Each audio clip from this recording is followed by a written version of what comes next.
मिलिंद पाटील इचलकरंजीहून आहे आणि by background माझं फॉन्ड्री आहे.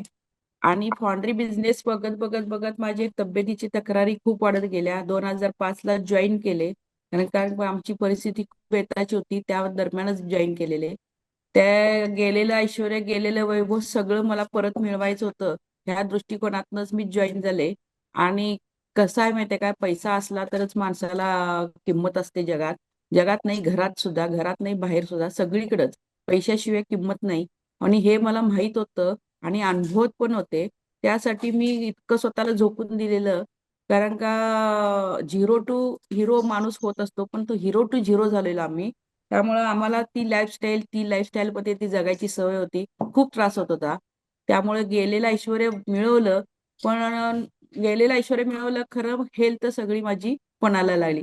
म्हणजे काय, मी डायटिशियनकडे पहिला जातच होते आणि वरचेवर माझं डाएट प्लॅन घेत होते. वर्षातनं 6 ते 7 महिने मी डायटिशियनकडे कंटिन्युअस असायची. कारण मला स्वतःवर हेल्थ कॉन्शियस, वेट कॉन्शियस मी पहिल्यापासूनच आहे आणि त्यामुळे मी जात होते.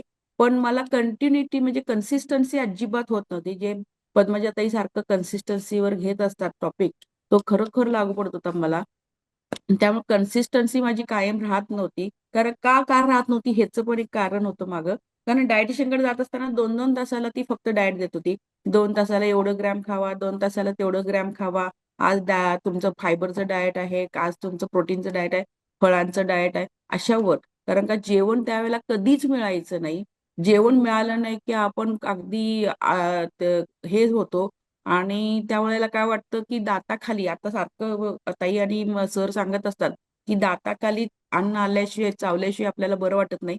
त्यामुळं ते मला हे होत होतं. ते 2 तासाचं डाएट प्लॅन प्रॉपर व्हायचा नाही नंतर. आणि जो बंद पडला की 6-7 महिने बंद पडायचा, परत रिव्हर्स यायची आणि परत हेच सिलसिला. आणि त्यामुळं माझं की नाही चॅलेंजेस, आणि माझं स्ट्रेस लेवल खूप होता फॉन्ड्रीमध्ये. आणि त्यामुळे माझे चॅलेंजेस वाढत वाढत वाढत वाढत 22 चॅलेंजेस झाले. आणि माझं काय चॅलेंजेस झाले की पहिला व्हर्टिगोचा प्रॉब्लेम यायला चालू झाला. आणि तो 2 वर्षानंतर 2 महिने म्हणत नाही, कधीही यायला चालू झाला. त्याच्यानंतर मला सर्व्हायकल स्पॉन्डिलिटिस होता. कंटिन्युअस सूज येणार, कंटिन्युअस पेन्स असणार, कंटिन्युअस मला माझी ही ते सगळी सूज कमी जास्त व्हायची.